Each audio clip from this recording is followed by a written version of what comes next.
this video, we will look at examples of properties of exponents, the negative power property, and the zero power property. All right, the negative power rule states that when raising to a negative power, we're going to move the term across the fraction bar and make the exponent positive. Before we begin with example 1, I want to remind you about some of the things we've learned about exponents.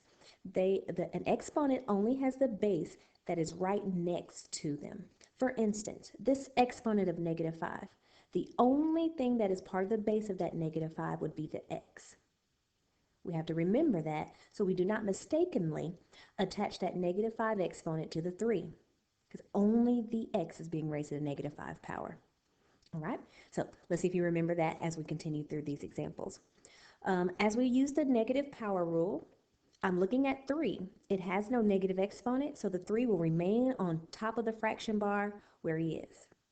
The x to the -5th power, negative exponent, so the rule states I'm going to move that part across the fraction bar to the denominator, and that exponent of -5 becomes positive. The y squared, there's no negative exponent there, so the y squared is going to remain on top. And then z to the -4th power, that's a negative exponent, so the z is going to move to the top across that fraction bar, and the -4 becomes positive.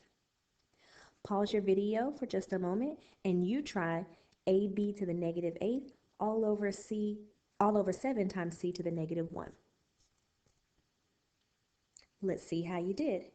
Again, remembering that -8 only belongs to b, and this -1 only belongs to c, we should have let the a remain in the numerator because it does not have a negative exponent, and the 7 should remain in the denominator. It does not have a negative exponent. But b to the -8 should have moved across the fraction bar, and that 8 becomes positive. Your c to the -1 power should move across the fraction bar, and the exponent becomes positive. Now, we will not write the exponent of +1 because it's understood to be there. And if you look in any text or look at other videos online, you will not see those +1 exponents written. You have to understand that they're there. Okay, let's look at one more rule. The zero power rule. Anything raised to a zero power is 1. So let's look at example 1. Just based on knowing that law, we should know that w to the 0 power is 1. And for example 2, we have an entire quantity or an entire product, 9qz to the 5th, is all being raised to the 0 power. So we have to deduce that that is also equal to 1. Now, if you're thinking back to some of your previous videos, you may remember that we've seen the power of a product rule. So you could think of this as 9 being raised to the 0, q being raised to the 0, and your z to the 5th all being raised to the 0. So individually, 9 to the 0, q to the 0, and when we multiply those exponents, power to a power, we get 0. Well, each individual part becomes 1, and if I multiply 1 times 1 times 1, I still get 1. So you could approach this raising to the 0 power in different ways. Knowing the law and the rule, you would see all of this being raised to the 0 and immediately write 1. Or you may think of it as a power of a product and take the 0 to every factor and then multiply 1 times 1 times 1 to get 1. All right. Now, having discussed example 2, I want us to look at example 3. Here, I want you to explain the difference between 2x to the 0 power and the quantity of 2 times x raised to the 0 power. Visually, I can see a difference. One has parentheses and one does not. So what does that mean based on what we understand about exponents? Well, in the first one, 2x to the 0 power, only the x is being raised to the 0 power.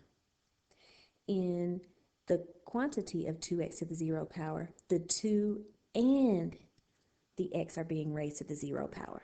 So we need to be able to explain that and put that into our own words. All right, let's also look at what the result would be if I had 2x to the 0, knowing that only the x is being raised to the 0 power. I would have 2 times 1, which equals 2. With the second example, 2 times x all being raised to the 0, I would then see that the 0 belongs to the 2 and to the x. So I end up with 1 times 1, which equals 1. So very different there. Make sure that you recognize and understand that difference. Okay?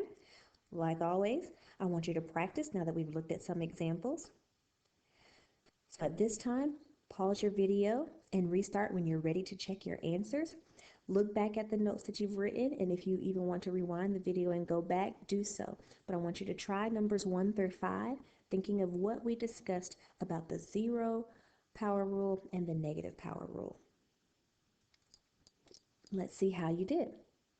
For number 1, you should have gotten negative b to the 6th, c to the 4th, all over 5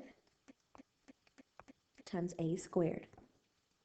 For number 2, you should have gotten 1. For number 3, you should have gotten 1. For number 4, you should have gotten -3. And for number 5, you should have gotten 2w to the 3rd all over -9y to the 4th. Now, hopefully you got those right. If not, write down the ones that you missed and your specific examples so that we can look at those together and answer any questions that you may have.